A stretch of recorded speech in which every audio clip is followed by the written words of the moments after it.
Okay.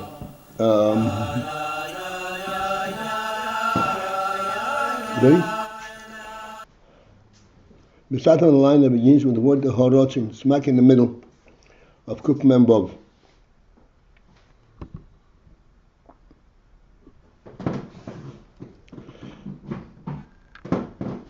The ratzon, hu yiker hasiba. It is a principal cause. Le'ezhabos ho'elames, for the coming of the being of the world. Shenizhabo, that came to be li'achar hatzimtzum, after the tzimtzum.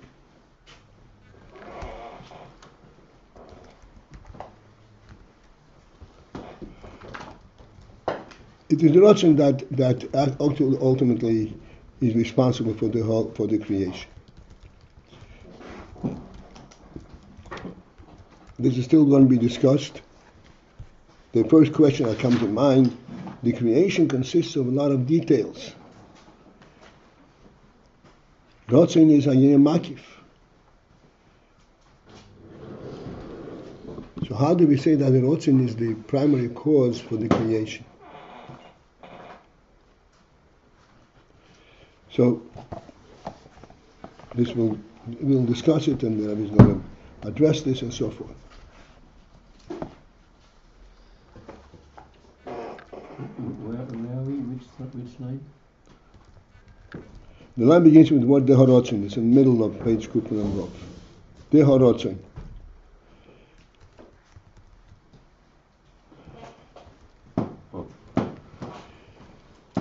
And then at the end of that line there is a parenthesis. And we will go to the end of the parenthesis at the next line. V'chein is similarly, ha'izhavus bepoyel. The hizhavus, the creation, bepoyel, at the execution level, on the final step, so to speak. Not only in the intent and the force behind it, but the actual conclusion. Hagam shezehu alidei ho'ei pnimi. Although that in actual fact, when it comes to the details, it is executed and concluded alidei ho'ei pnimi, by the force of the ho'ei pnimi, of the internalized oir. Because all the creatures, everything that was created, have their own chayas, individual, specific presence, which is oir pnimi. And they actually identify themselves with this oir. A human being identifies himself as a human being, not as a creature in the world.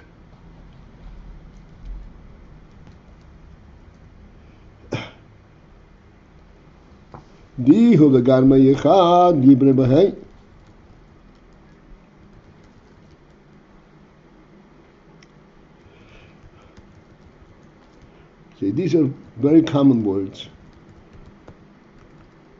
but I think that in this particular instance we have to actually get into these words.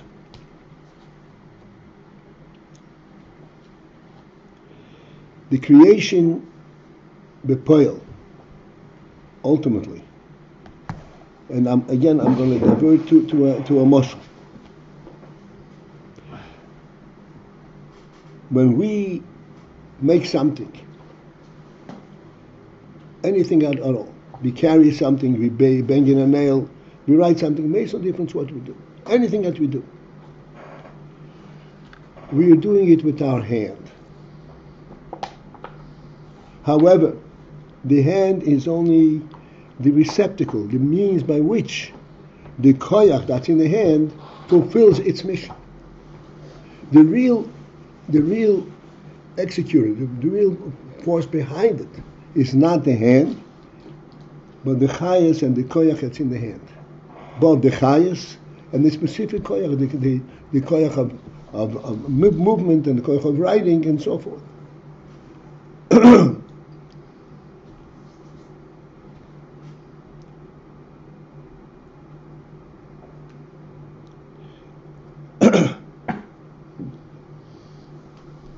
And this is what we are explaining now.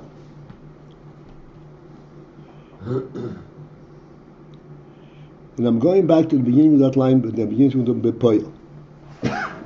Hagam, although shezehu, that the full accomplishment of the creation, all the way on the fullest execution, it is fulfilled through the opening to the internalized and defined oil.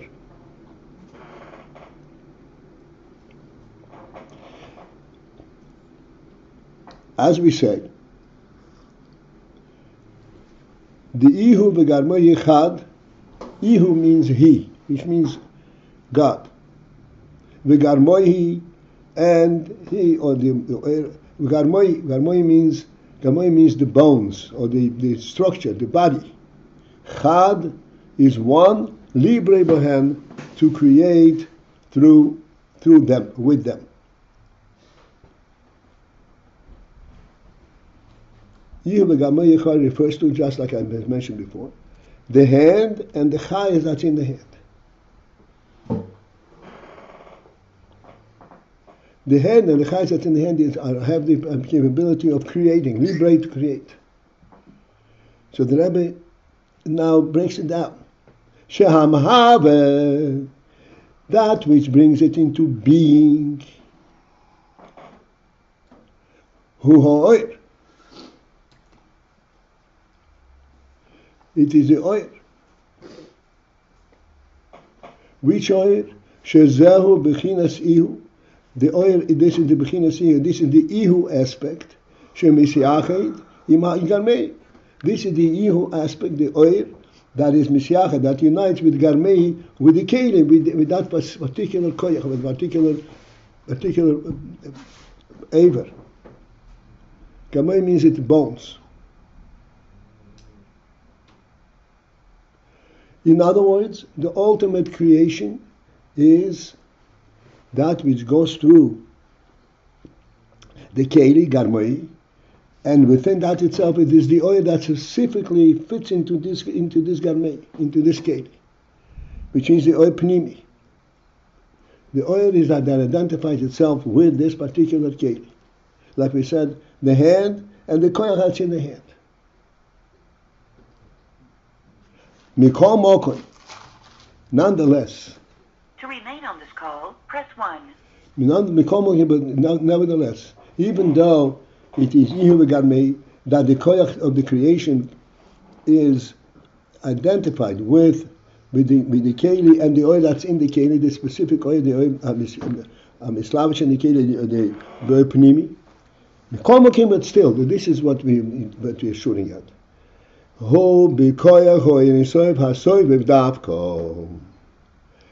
Ultimately, what enables this koyach to create something novel, like his havos, bring something into existence from non-existence, this is the koyach oil hasev kolam, oil hasev. This is from oil hasev. This is not from a specific oil that is in the keli. Hasev davke.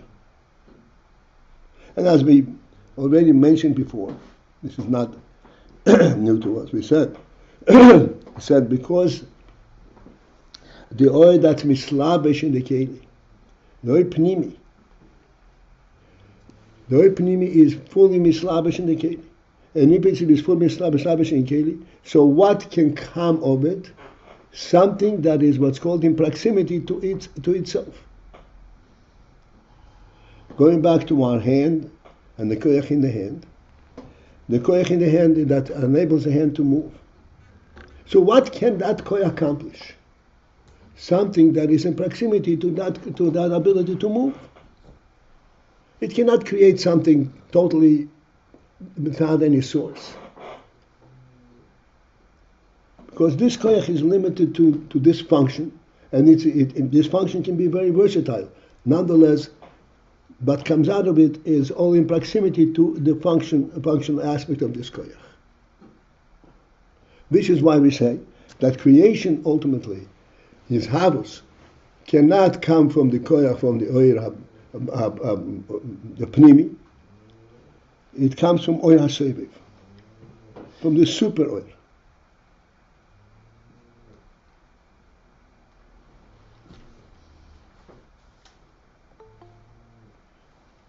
We will obviously further elaborate and discuss it, but just first we have this point. We have to sense this point, that his havos b'poel is not from the koyach that brings it into being, the specific quality,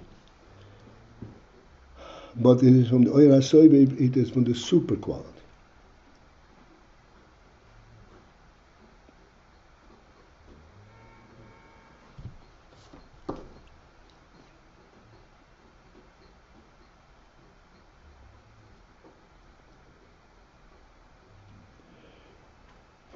For the time being, I hate to leave it hanging. I want to give a certain approach to this thing. When we take a pencil in our hand and write, so we write with the koyach that's in the hand that's able to write.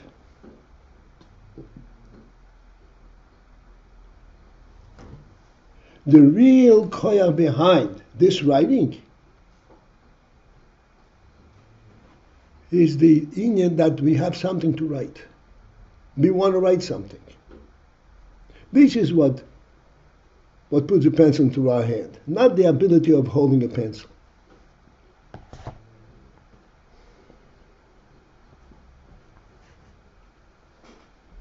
It is the super quality, super koyach that says, you better write this down, which is higher than what you're writing down also.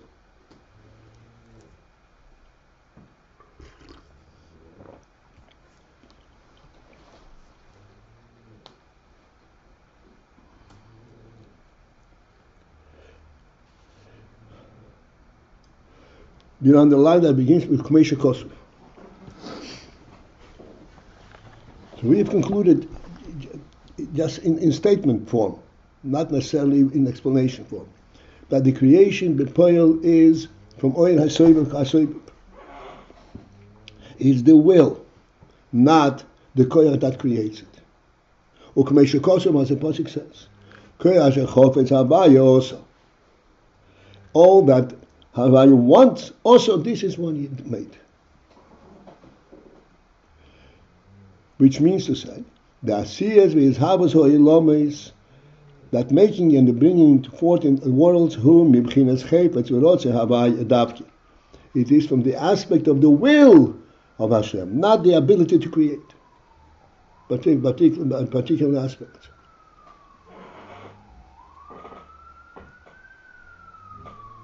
Because that which is pnimi, in essence, I would say, has a particular design. From that, it's not possible that it should be a creation coming forth of world. Shaharei sins ahoe pnimi, because the pnimi hu shemeir begilu b'chinas pnimis. Hoe pnimi, this is what comes forth begilu in a pnimius manner, in an observable manner.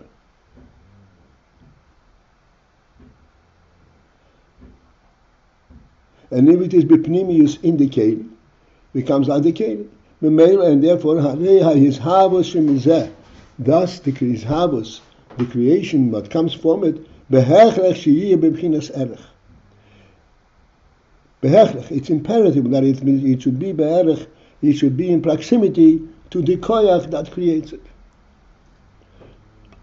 Like we said before, in the koyach of the hand to write, the koyach on the hand to write is in the hand. Therefore, that which comes from it has to be in proximity, be'erech, to that koyach itself. We cannot create something which is completely out of whack and out of proximity to this koyach that creates it.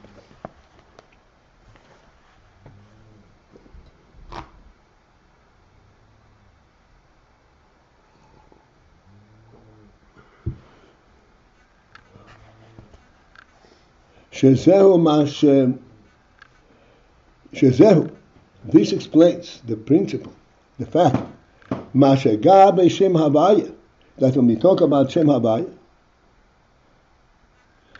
the Shem Havaya and Shem Elikim. Shem Elikim, Elikim means Tzimtzum, Elikim means that which defines specifically what is being made. Havaya is that which provides the ability that there should be anything, to bring things into being. So when you talk about Shem Havaya, in describing the creation as it comes from Shem Havaya, it says V'nivro. V'nivro means they got created, which means B'derech Mamela. They came to be B'derech Mamela. It's a expression of that which was there before. Shehem Be'erech, which means that they are Be'erech, that they are in proximity to the source which created it.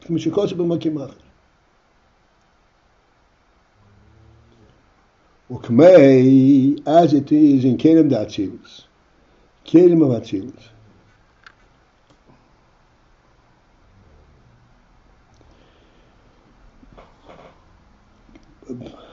The principle of Kelim, and now we're talking about Kelim D'Atzilus. Generally speaking, we spoke about many times. It's never too much. This is the definition of world, that the oil comes into a keli.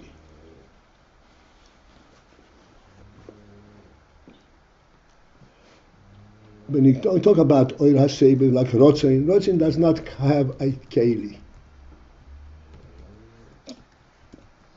Ratzon functions directly from its perch in the oil level.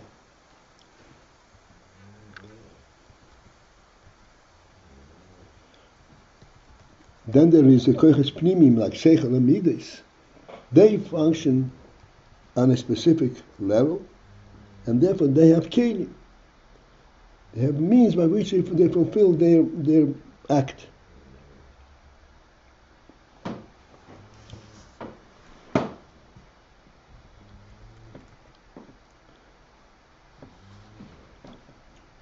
The oil that is mislabish in a keli, like we said before, when you have the hand and the hand is able to write, there is the oil hanefesh that's mislabish in the hand, and this oil hanefesh is an oil that gives the hand a sense of what the writing is.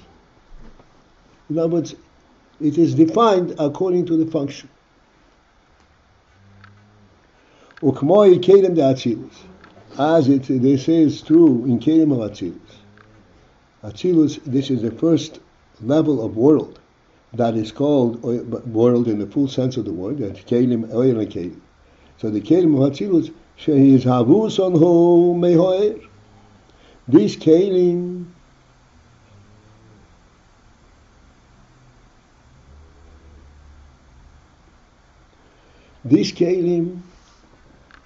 came to be from the oil.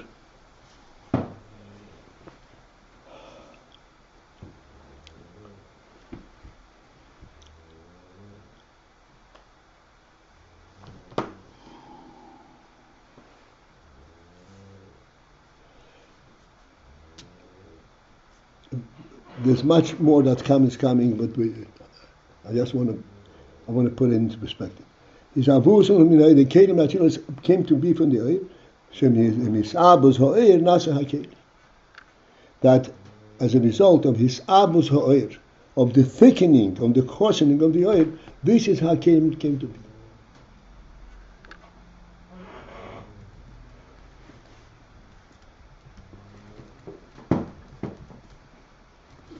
What does that mean? When you say thickening, is that for the purity, the ore is... Okay, one second. Nisabus oil and nisabus keli.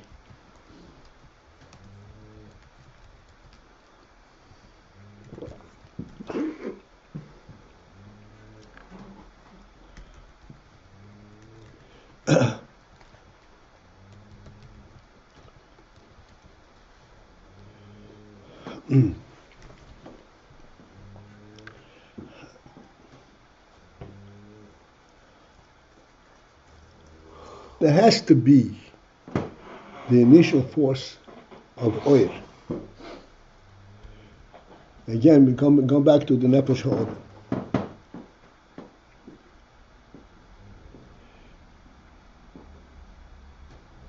When you write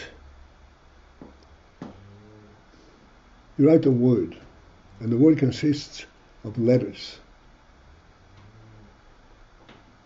But when you write, you don't write letters. You don't even write words. You write a sentence and you write a thought.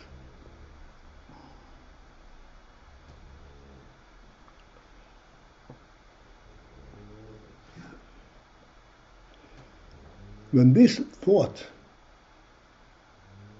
becomes fully identified,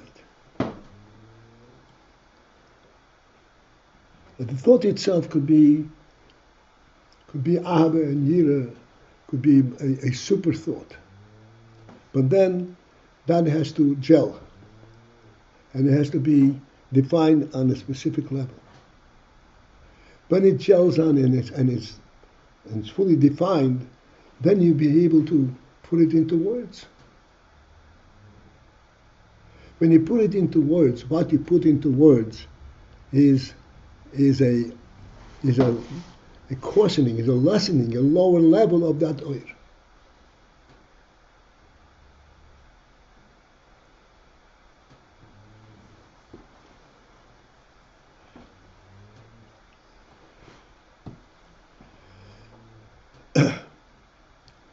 So even though it is that oir, and that is the oil that creates this sentence and these letters and these words.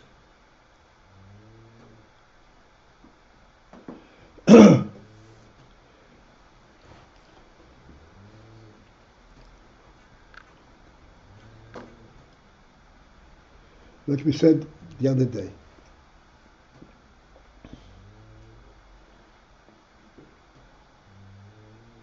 if you have a thought and something compels you to go and tell it somebody else, what compels you to go and tell it somebody else?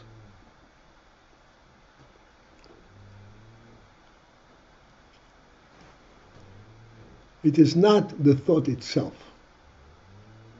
There are hundreds of thoughts like this.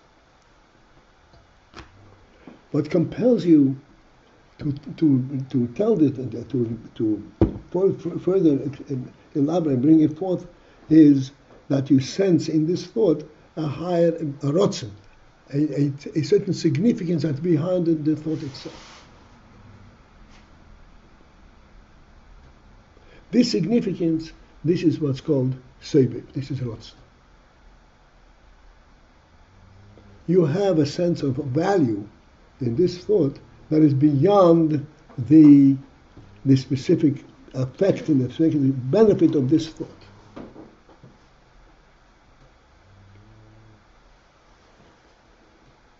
Right. We started saying that at the opposite pole, it's due to the thickening that you get these kalim. Oh, okay. So, the kalim themselves come from Hisab's oil. It is actually, in this oil itself, it has to be identified. There has to be identified the aleph and the base and everything that you're going to write.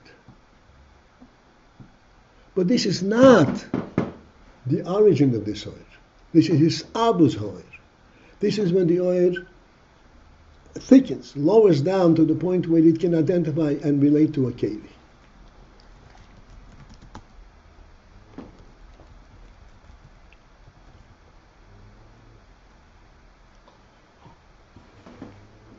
When they can relate to the keli, that's when it becomes effective and functional. By that point, the oil is no longer that supreme living oil. Right, and thought is already a thickening. Thought is already kalim, right? Thought is relative to, yes. Every step is Yeah. educated, but ultimately there it goes down further down until it becomes an actual functional and action defined oil. Namely, words and speech and writing. Okay. A word would be the first keli that's made manifest, right? The letter. Letters avanim, so that they seemingly are not really kelim, or no? No, they're keli to the word. Okay.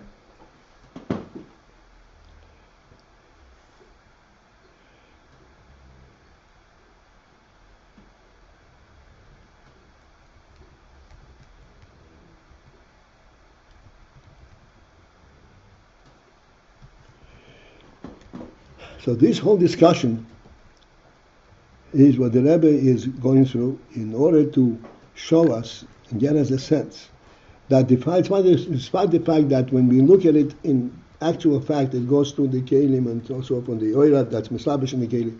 This is not the force behind it that creates it.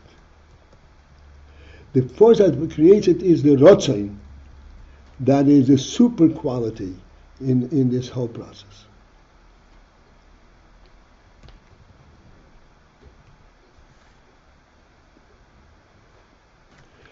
Because the oil that is mislabish in the keli can only create something that is in proximity to itself. Cannot create something that is a novel being.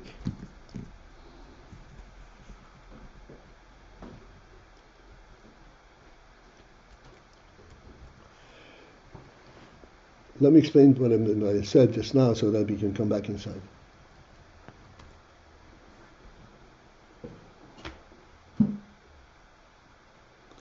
Like we said before, you pick up a pencil, you're going to write this thought down.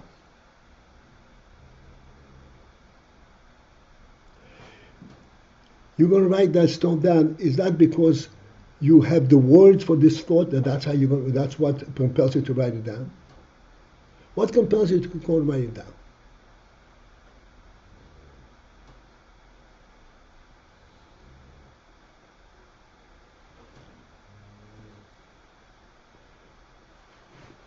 You're compelled to write it down because you sense something supreme, something of an essential reality that forces you to go and write it down, that has become real in a worldly level. This is why you write it down. So it is not the actual thought that you're writing that compels you to write it down. It is the ratzon that's above it, that gives it a significance that is beyond the definitive aspect that you're writing. In other words, it is not the oil that is in the keli that forces you to write. It is the ratzon, the sense of the overall value, overall significance, overall truth that this expresses.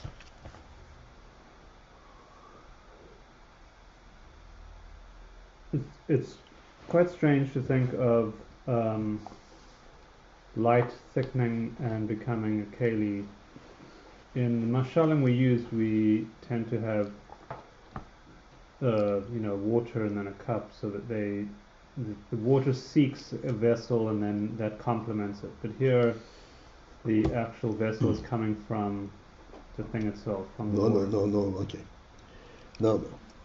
If you want to go down to that level, which is appropriate, you have to be able to find every word in every venue that we identify. Water, and then original water is that which perks out from under the ground.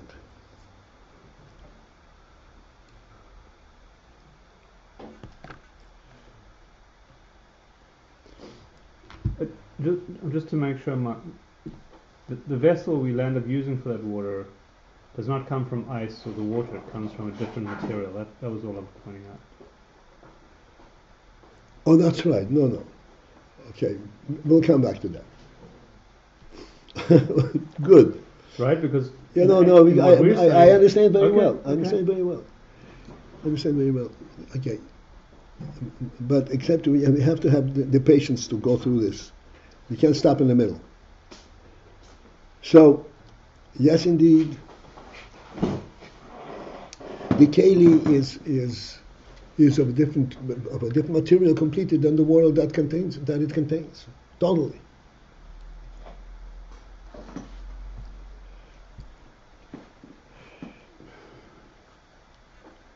Now, the water that flows under the ground, then ultimately it goes into the brooks and rivers, and then there is the oceans, and then there is the lakes and so forth. Ultimately, this water acquires a certain identity. The water that flows in the oceans and in lakes, this is water without a definitive function. Then the water is identified. Hey, the water has a specific value, a specific function.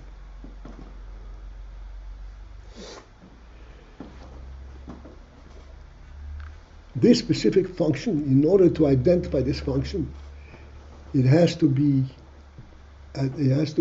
related to a keli.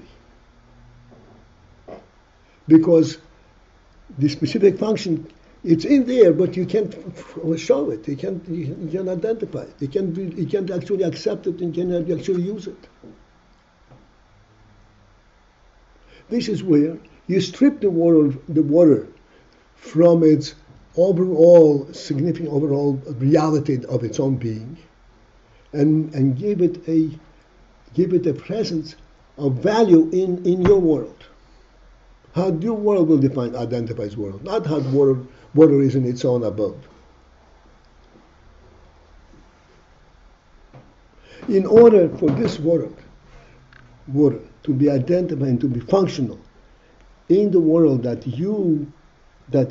the functional aspect of the world is identifiable, you have to create a keli of the material of the world in which it is going to function.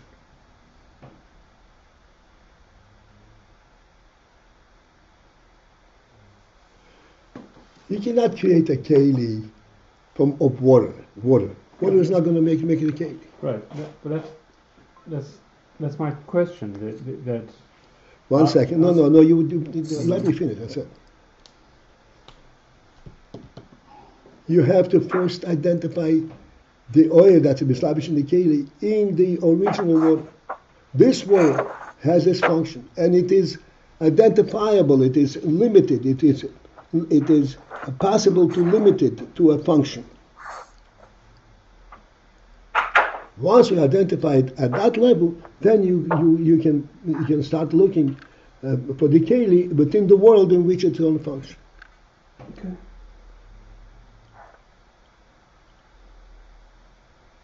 So it is the water that identifies the keli. It doesn't create it. To create it, you have to go down with this into the world where it's going to function. The last statement, what? The water identifies the keli that will suit it? The water identifies the function that's going to be in the keli. Fine. But then you have to go and find the keli in this then you world. have to find it because the function in the keli is in a different world. Right. You have to find the material in that world in order to make the keli. Right, and how does that fit with what we're saying that by the thickening of the light, the kalim By the thickening of the light, manifest? by lessening, by the thickening of water. Water is a free flow. Yeah, by limiting that and defining it. Wait a second. By limiting that and saying, no, it's not just an entity unto itself in the world. It's an entity with a function. Mm-hmm. That's thickening. Okay. Once you say it has a function, then the vessel presents itself. Then the vessel presents itself. And not from the material of water per se. No, but one from second. This function, the function, is in a different arena than where the water flows, free flows. It's in a different it's in a different level. It's in the world. Yeah, human. In a functioning world. Yeah. That's right. This is why. So then you go and start making a keli from what? From material that you find in the world, the way where it's going to function. So it is the water that identifies the keli. Yeah. I always thought, fine. I always thought, like, I don't know, on a cosmic level or making the world, sort of Hashem starts with light, and then there's sort of, from the light itself comes Metzius, comes Kalim. Is that on target at all? 1 second, but you skipped a thing. The light and the keli and all that originates from the ratzon. It is in the ratzon. Let's go back to our water for our situation. What makes you identify in the water a finite function? It is that you say this water has to have a finite function, has to be a practical value to it, which is defined by ratzon. I have water that doesn't identify what it is. It has to have a purposeful function, which is a ratzon.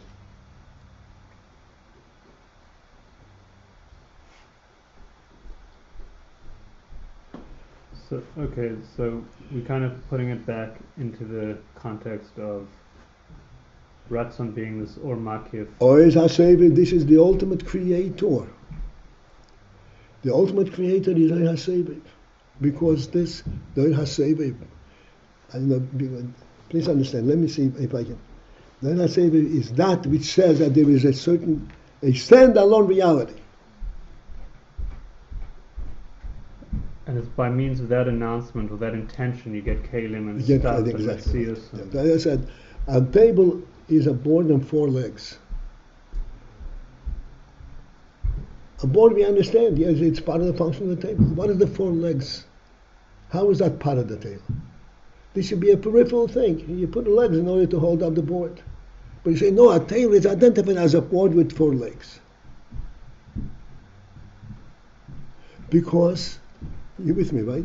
Because the full identity of a table, of anything existent, has to be identified in a reality. Not just on a functional level, of a human level. In a reality. In reality is the world level reality.